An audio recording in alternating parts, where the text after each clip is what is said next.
Le manoir se dressait, comme un gardien silencieux, sous le ciel du soir. Ses hauts murs, ses lustres dorés, tout transpirait la richesse et le pouvoir. Monsieur Kwabena, un homme d'une influence indiscutable, contemplait son reflet dans la vitre de son bureau. Il revenait de loin. Autrefois simple commerçant, il était aujourd'hui un homme craint, respecté.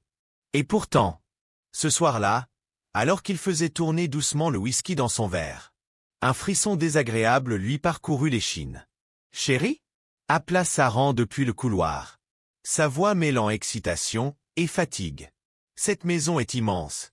Il me faudra des semaines pour m'y habituer. » Kwabena se retourna.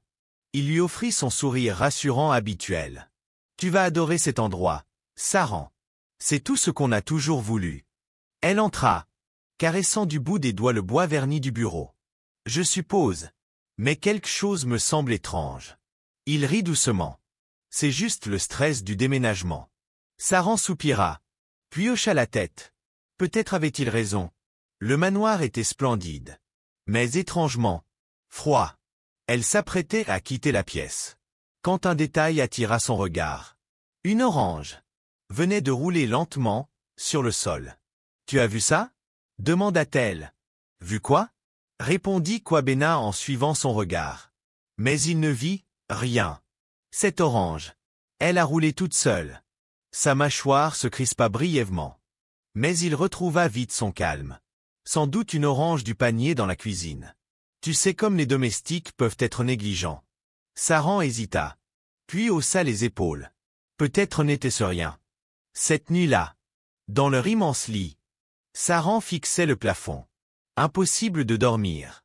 Kwabena, lui, dormait déjà.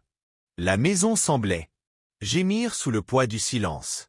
Puis, alors qu'elle commençait à sombrer, elle l'entendit. Un murmure. Léger. Presque un souffle. Une voix de fillette. Saran. Ses yeux s'ouvrirent en grand. Kwabena murmura-t-elle, en le secouant doucement. Il grogna, agacé. Qu'est-ce qu'il y a? J'ai entendu quelque chose. C'est une maison neuve, répondit-il en soupirant. Les tuyaux, le vent. Dors maintenant. Elle se recroquevilla, resserrant la couverture contre elle. Mais le sommeil ne revint pas. Le lendemain matin, Saran se tenait dans la cuisine. Les domestiques déballaient les assiettes. Mais dans son esprit, le murmure de la nuit tournait en boucle. Puis, Saran. Elle se retourna brusquement. Une assiette faillit lui glisser des mains. Le cœur battant, elle inspecta la cuisine. Vide.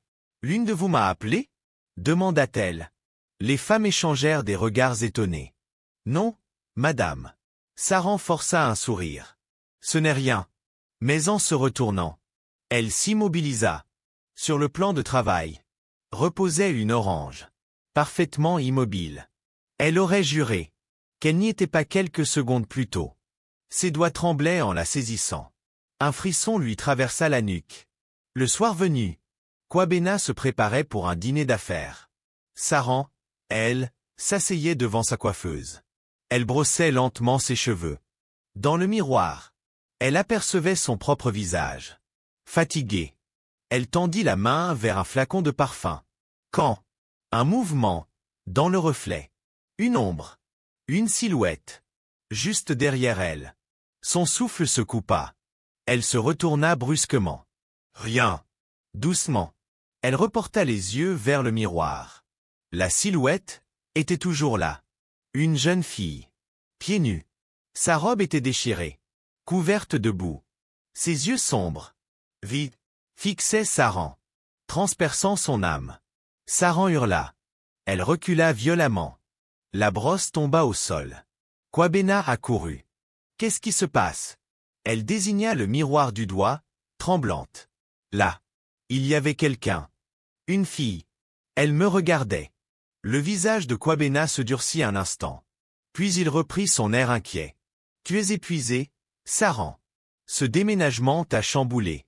Repose-toi. Elle voulut protester. Mais le doute s'insinua. Et si elle devenait folle? Cette nuit-là, l'air dans la chambre devint lourd, épais. Elle le sentit. avant même de le voir. La présence.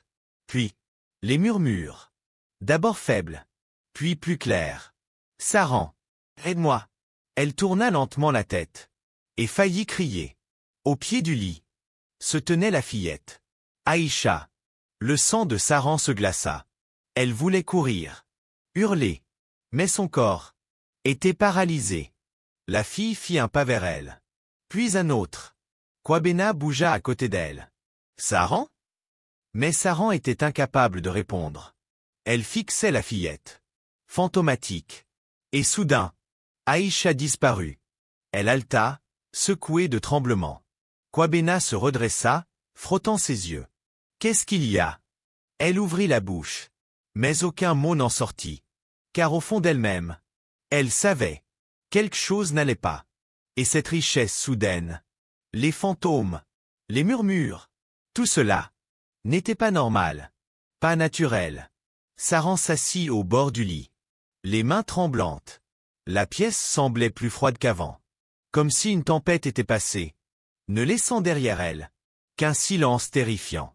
Elle se tourna vers Kwabena. Sa voix, à peine audible. Kwabena, que as-tu fait pour obtenir tout ça? Kwabena, je l'ai revu. Son mari, encore à moitié endormi, poussa un long soupir. Il se frotta lentement les tempes. Pas encore ça, Saran. Tu es épuisé. Tu dois arrêter d'imaginer des choses. Saran secoua la tête. Je n'imagine rien. Il y avait une fille, au pied du lit. Elle me regardait, elle implorait. Le visage de Kwabena se durcit. Brusquement, il sortit du lit. Assez. Je ne veux plus entendre un mot à ce sujet. Tu m'as comprise? Mais, j'ai dit, tu m'as comprise. Sa voix claqua dans l'air, comme un coup de couteau. Saran sursauta. Elle n'avait jamais vu son mari aussi furieux. Celui en qui elle avait tant confiance lui semblait soudain étranger. Lentement, elle hocha la tête. Kwabena soupira, se passant une main sur le visage. Repose-toi, Saran. Demain, tout ça sera oublié. Mais elle savait. Elle n'oublierait jamais. Le lendemain matin, Saran s'assit dans le salon. Elle fixait sa tasse de thé. Mais son esprit bouillonnait. Qui était cette fille? Pourquoi la hantait-elle? Et surtout, pourquoi Kwabena voulait-il à tout prix qu'elle se taise? Elle avait besoin de réponses. Sans prévenir son mari, elle quitta le manoir. Direction, la ville. Dans un petit marché bondé, elle s'approcha d'une vieille marchande de fruits. Une femme respectée, connue dans le quartier depuis toujours. « Bonjour, Mama », dit Saran doucement. La vieille femme sourit. Elle s'essuya les mains sur son tablier. « Bonjour, ma fille. Que puis-je faire pour toi? Je cherche des informations sur une fille nommée Aïcha. Elle vendait des oranges par ici, non ?» Le sourire de la vieille disparut aussitôt. Elle jeta un regard inquiet autour d'elle. Comme si quelqu'un pouvait écouter. « Pourquoi tu poses des questions sur Aïcha ?» Saran hésita. Puis murmura. « Elle a disparu, pas vrai ?» La femme hocha lentement la tête. « Oui. Une fille douce. Toujours travailleuse. Puis un jour, elle a disparu. Personne ne sait ce qui lui est arrivé. » Le cœur de Saran se serra. Où l'a-t-on vue pour la dernière fois? La vieille baissa la voix. Près des immeubles de bureaux. Elle vendait des oranges devant le bureau du grand homme. J'ai entendu dire qu'un jour, elle est entrée, et qu'elle n'en est jamais ressortie. Saran pâlit. Le grand homme. Vous parlez de Kwabena? La femme regarda de nouveau autour d'elle. Puis murmura. Certaines personnes l'ont soupçonné. Mais personne n'ose le dire à voix haute. Ton mari est un homme puissant. Un frisson glacial traversa Saran. Les murmures. Les visions. Et si Aïcha essayait de lui parler? Elle remercia la vieille femme. Et s'éloigna, bouleversée. Cette nuit-là, les hantises empirèrent. Saran se tordait dans son sommeil. Piégée dans un cauchemar. Elle se trouvait dans une ruelle sombre. L'air sentait les oranges et la pluie. Au loin, elle vit une silhouette. « Aïcha, aide-moi » murmura la fillette. La voix tremblante. « Il m'a prise. Il m'a fait du mal. » Saran voulut s'approcher. Mais ses pieds étaient figés au sol. Qui? Demanda-t-elle, la voix brisée. Aïcha leva lentement le visage. Des larmes coulaient sur ses joues. Ton mari. Le cœur de Saran battit à tout rompre. Non, ce n'est pas possible. Ce n'est pas l'homme que tu crois. Et je n'étais pas la seule. Soudain, des ombres sortirent de l'obscurité. D'autres filles. Pâles. Leurs yeux, vides. On nous a réduites au silence. Chuchotèrent-elles en chœur. Mais maintenant, on sera entendu. Leurs voix devinrent plus fortes, plus intenses, assourdissantes. Saran se réveilla, en hurlant. Kwabena bondit à ses côtés. Qu'est-ce que c'est que ça, Saran? Elle haletait, trempée de sueur. Je les ai vues. Toutes. Les yeux de Kwabena se durcirent. Qui? Aïcha. Les autres. Les filles que tu as réduites au silence. Un instant. Quelque chose de glacial passa dans le regard de Kwabena. Tu perds la tête, grogna-t-il. Je t'ai prévenu. Saran se redressa, tremblante. Pourquoi, Kwabena? Pourquoi elle me hante? Il saisit brusquement son poignet. Écoute-moi bien, Saran. Cette conversation est terminée. Tu ne parles plus d'Aïcha. Tu ne parles plus de personne. Compris? Des larmes jaillirent des yeux de Saran. Elle hocha la tête, terrifiée. Il relâcha son poignet. Et se détourna. Dors maintenant. Mais Saran savait. Elle ne dormirait plus jamais. Elle était assise seule. Dans la chambre faiblement éclairée. Elle fixait son reflet dans le miroir. Ses yeux, autrefois brillants, portaient maintenant le poids d'un terrible secret. Elle avait deux choix. Se taire. Et laisser les péchés de Kwabena, enterrés. Ou parler. Et tout risquer. Mais avant même qu'elle puisse décider. Les apparitions empirèrent. Le premier incident eut lieu. Au bureau de Kwabena. Ce soir-là, Lina, sa secrétaire, rentra précipitamment à la maison. Elle était visiblement bouleversée. « Madame, il se passe quelque chose avec Oga, » dit-elle, essoufflée. Saran fronça les sourcils. « Que veux-tu dire ?» Il était en réunion. Et soudain, il a crié. Il disait qu'il voyait une fille dans la pièce. Mais madame, il n'y avait personne. Le cœur de Saran s'accéléra. « Quelle fille ?» Lina hésita. Il a dit qu'elle s'appelait Aïcha. Un frisson glacial parcourut Saran. Aïcha. Elle ne se montrait plus seulement à elle. Elle se montrait à lui. Ce soir-là, Kwabena rentra furieux. Le visage pâle, trempé de sueur. « Qu'est-ce qui se passe, Saran ?» hurla-t-il. « De quoi tu parles ?» dit-elle d'un ton calme. « Tu sais très bien. Elle est là. Je l'ai vue. Elle était dans mon bureau. Elle me fixait. Avec ses maudits yeux. » Saran s'approcha. « Tu veux dire Aïcha ?» Les poings de Kwabena se serrèrent. « Ne prononce pas ce nom. » Saran pencha légèrement la tête. « Tu as peur, Kwabena ?» Pour la première fois, il sembla vraiment ébranlé. Son assurance, son arrogance, tout s'effondrait. Et Saran comprit une chose. Le cauchemar ne faisait que commencer. Le deuxième accident se produisit à l'usine de Kwabena. Une machine dérailla et faillit l'écraser. Sous des équipements lourds. Les ouvriers disaient que c'était un miracle s'il avait survécu. Mais Kwabena, lui, savait. Ce soir-là, il mangea à peine. Ses mains tremblaient. « Saran, murmura-t-il. Tu crois aux fantômes ?» Elle posa lentement sa fourchette. Ses yeux dans les siens. « Pourquoi cette question ?» Il se frotta le front. « Parce que je l'entends. Chaque nuit. Elle murmure mon nom. Je sens qu'elle m'observe. Je vois des oranges rouler au sol, alors qu'il n'y a personne. C'est elle. Ça ne peut être qu'elle. » Saran se pencha vers lui. Peut-être qu'elle veut simplement justice, Kwabena. Et qu'elle ne s'arrêtera pas, tant qu'elle ne l'aura pas obtenue. Il planta soudain ses yeux dans les siens. Tu sais quelque chose. Elle soutint son regard. Peut-être bien. Le troisième accident. N'en était pas un. Kwabena se réveilla en hurlant. Trempé de sueur. Elle était là. Elle m'a touché. J'ai senti ses mains glacées. Saran se redressa lentement. Qu'est-ce qu'elle t'a dit? Il déglutit. Elle a dit qu'elle venait pour moi. Le sang de Saran se glaça.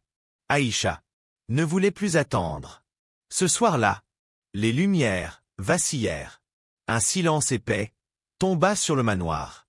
Puis, les murmures commencèrent. Kwabena? La voix flotta dans l'air. 12. Mortel. Kwabena recula. Paniqué. Non. Non, je t'en prie. Saran. Supplia-t-il, les yeux remplis de désespoir. Aide-moi. Mais elle ne bougea pas. Car elle la voyait aussi. Aïcha. Elle était là. Plus une ombre. Mais bien réelle cette fois. En chair et en os. Debout au bout du couloir. Ses yeux vides fixaient Kwabena. Tu m'as pris la vie, murmura-t-elle. Maintenant, je prends la tienne. Kwabena poussa un cri étranglé, alors que des mains invisibles s'enroulaient autour de lui. Il se débattit. Halta. Saran. Aide-moi. Mais elle restait figée. Immobile. Le regard rivé sur la scène. Observant. Observant Aïcha. Traîner Kwabena en arrière. Dans l'obscurité. Ses cris résonnèrent dans toute la maison. Puis, le silence. Kwabena avait disparu. Comme Aïcha, autrefois. La police fouilla la région. Des semaines entières. On ne retrouva jamais son corps. Les rapports officiels dirent qu'il avait fui. Disparu. Dans des circonstances mystérieuses. Mais Saran, elle, savait la vérité. Kwabena n'avait pas fui. Il avait été pris. Ses péchés l'avaient enfin rattrapé. Les mois passèrent. Saran vendit le manoir. Elle quitta la vie qu'elle avait connue. Et se consacra aux jeunes filles. Celles qu'on ignore. Celles que la société préfère faire taire. Elle ouvrit des refuges. Finança des programmes d'éducation. Elle devint la voix de celles qui n'en avaient plus. Mais au fond d'elle, une chose restait certaine. Les morts n'oublient jamais. Et la justice finit toujours par trouver son chemin. Casque, merci d'avoir écouté cette histoire jusqu'au bout. Votre présence ici donne une voix à celle qu'on a voulu faire taire. Si cette histoire vous a touché, pensez à liker la vidéo, à laisser un commentaire avec vos ressentis, et surtout, à vous abonner pour soutenir notre travail. Chaque partage, chaque mot, nous aide à continuer à raconter ces récits puissants. À très bientôt, pour une nouvelle histoire, où la vérité finit toujours par se révéler.